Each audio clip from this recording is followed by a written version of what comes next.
Assalamualaikum warahmatullahi wabarakatuh. Alhamdulillah wassalatu wassalamu ala asyrafil anbiya'i wal mursalin Sayyidina Muhammadin wa ala alihi wa sahbihi wa mawala wala hawla wala quwata illa billah. Alhamdulillah, pada video pertama ini izinkan saya memperkenalkan diri. Nama saya Adi Arman, dipanggil Pak Adi.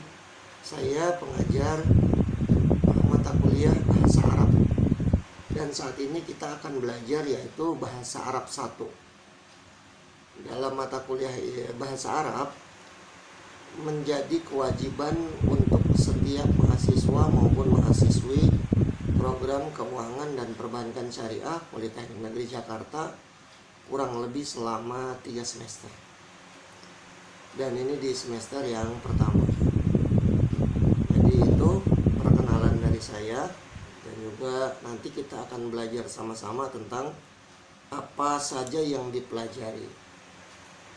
Di sini saya juga akan menyampaikan bahwa ini buku yang kita pegang yang akan menjadi pedoman kita selama mempelajari mata kuliah bahasa Arab. Bisa dilihat di buku ini. Nanti saya harapkan setiap mahasiswa untuk memiliki buku ini, silakan dicari nanti, karena ini juga berkenaan dengan ilmu yang kalian pelajari, yaitu tentang perbankan syariah. Dalam buku ini juga nanti ada produk-produk jasa keuangan perbankan syariah, dan ini akan jadi sangat penting untuk pembelajaran kalian ke depan. Baik, selanjutnya di sini juga ada materi. Mawad di situ artinya materi-materi, jamak dari maddah. Apa saja materinya? Silakan dilihat di situ. Nanti juga kalau kalian punya bukunya, kalian juga bisa mengetahuinya. Yang pertama, fisuk al-ba'i wal mushtari. Materinya bentuknya percakapan. Materi yang pertama tentang di pasar, yaitu percakapan antara penjual dan pembeli. Materi yang kedua, fisuk al-ba'i wal mushtari as-sani. Yang kedua masih sama, judulnya sama, tapi ini yang kedua karena nanti objeknya berbeda. Juga yang ketiga, fisuk al-ba'i wal mushtari as-salith, yaitu tentang sama di pasar, antara hubungan antara penjual dan pembeli. Part 3, bagian 3. Nah, nanti yang keempat, al-as'ar fisuk, atau harga-harga di pasar. Lalu nanti yang kelima, al-ijarah fisuk, perdagangan atau bisnis yang terjadi di pasar. Yang keenam, al-musyarakah fisuk.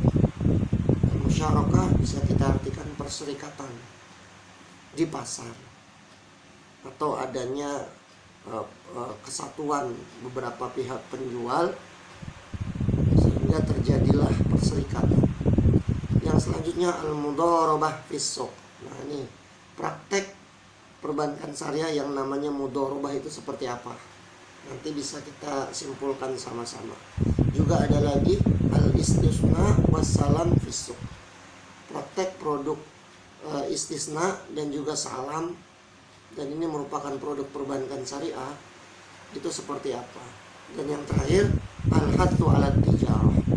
Nah, ini kurang lebih judul-judul yang akan kita bahas dalam buku yang nanti kita pelajari. Selanjutnya, kaifiyatud dirasah, atau mekanisme pembelajaran.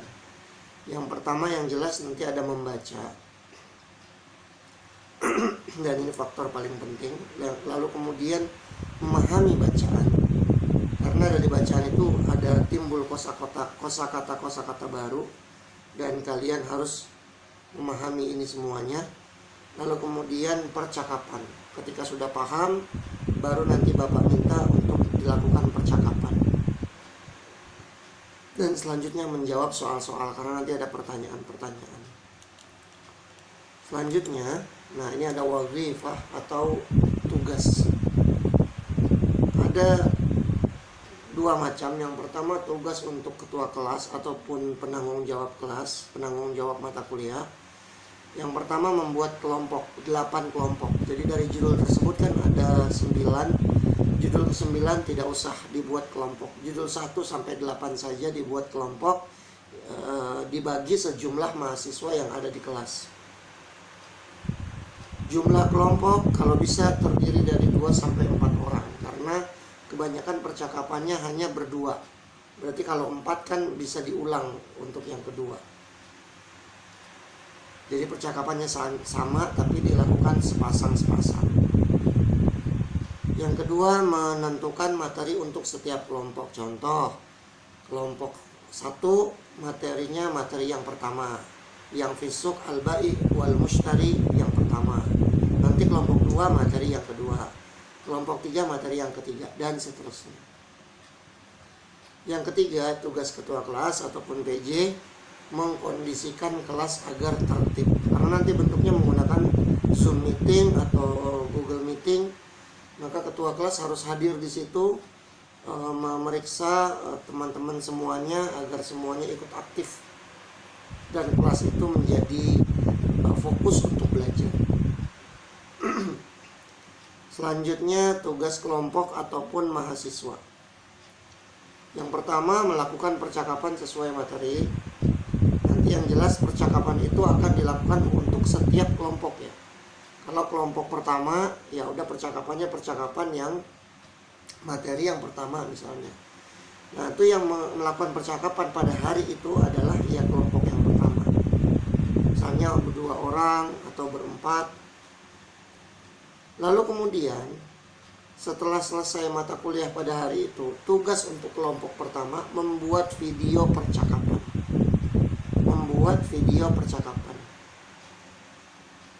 Nanti akan saya kasih contoh bagaimana bentuk video percakapannya. Yang selanjutnya menggunakan media Zoom atau Google Meet yang direkam. Ini ketua kelas atau PJ saya harapkan, karena mungkin saya tidak akan selalu ada dalam kelas tersebut, makanya juga saya minta untuk direkam biar saya bisa memantau. Tapi yang jelas juga supaya bisa kita semuanya mengulangi lagi, sehingga bisa mengetahui apa saja yang mungkin perlu kita ketahui dalam pembelajaran pada hari itu. Yang selanjutnya, setiap mahasiswa wajib ikut aktif dalam perkuliahan, khususnya ketika PJJ seperti ini harus ikut aktif juga. Dan yang terakhir, setiap minggu ada satu presentasi, maksudnya percakapan. Presentasi yang dipresentasikan dia percakapan itu, video percakapan tersebut. Mungkin ini saja, karena pada hari ini baru tentang perkenalan dan ini perkenalan dari saya. Silakan nanti bisa dilanjutkan di WhatsApp grup jika ingin atau ada yang ingin ditanyakan. Jazakumullah khairal jaza. Assalamualaikum warahmatullahi wabarakatuh.